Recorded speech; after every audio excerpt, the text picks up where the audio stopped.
Ituro sa bata ang daang dapat niyang lakaran, at hanggang sa paglaki di niya ito malilimutan.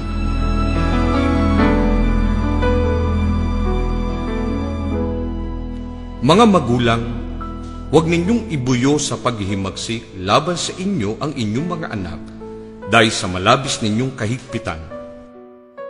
Sa halip, palakihin sila sa tuntunin at aral ng Panginoon. Ituwid mo ang iyong anak habang may panahon, kung hindi ikaw pa ang nagtulak sa kanyang pagkaparoon. Siyang nag-uurong ng kanyang pamalo ay napopuot sa kanyang anak, ngunit siyang umiibig ay nagpaparusang maminsan-minsan. Ang mga salitang ito na aking iuutos sa iyo sa araw na ito ay ilalagay mo sa iyong puso at iyong ituturo ng buong sikap sa iyong mga anak at iyong sasabihin sa kanila. Alalahanin mo ang lumikha sa'yo sa bawat sandali, laging gunitain, Diyos natin.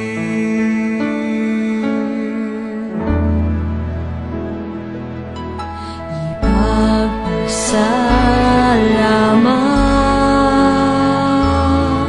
pag-ibig niyang wagas,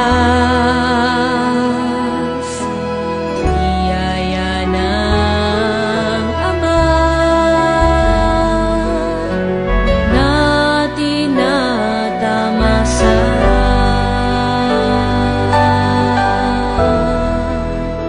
sa buhay.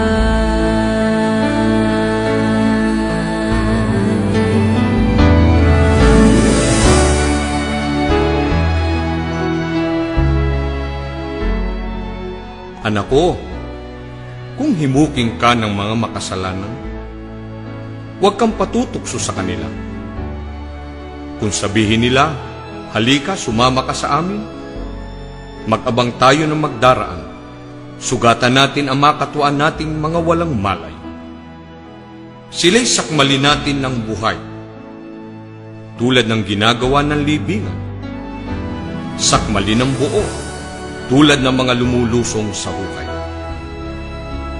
Samsamin natin ang lahat ng mahalagang ari-arian nila at punuin ang ating bahay ng ating masasamsam. Sumama ka sa amin at papartihan ka namin. Anak ko, huwag kang sasama sa kanila. Huwag mong tutuntunin ang kanilang mga landas.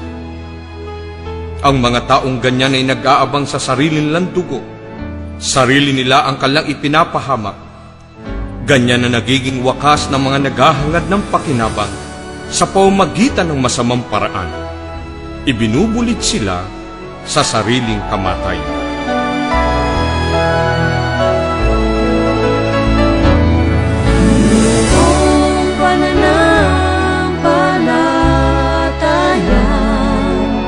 Buksan ang puso sa Kanya.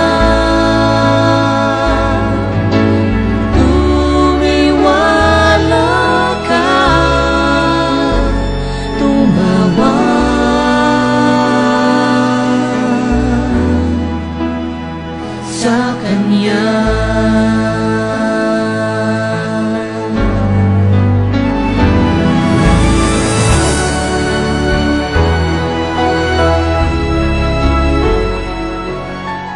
Huwag kayong magsipag-asawa sa mga hindi sumasampalataya, sapagkat anong pakikipagkaisa meron ng katwiran sa kalikuan, o anong pakikisama meron ng liwanag sa kadiliman, o anong pakikipagkasundo meron si Kristo kay Satanas, o anong bahagi meron ng sumasampalataya sa hindi sumasampalataya, o anong pakikipagkaisa meron ng templo ng Diyos sa mga ribulto, sapagkat kayo ang templo ng buhay na Diyos. Gaya ng sinabi, mananahan ako sa kanila at lalakad ako sa kanila at ako ang kanilang magiging Diyos at sila ang magiging bayan ko.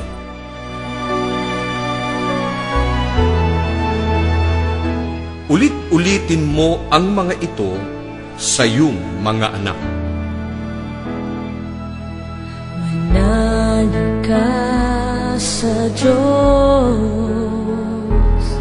Siya ang kakalingan. Sa bawat sandali, Kahabagan ka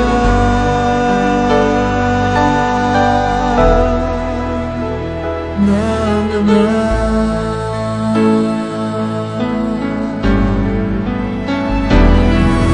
buong pananampalatayang buksan ang puso sa Kanya. Tumiwala ka, tumawag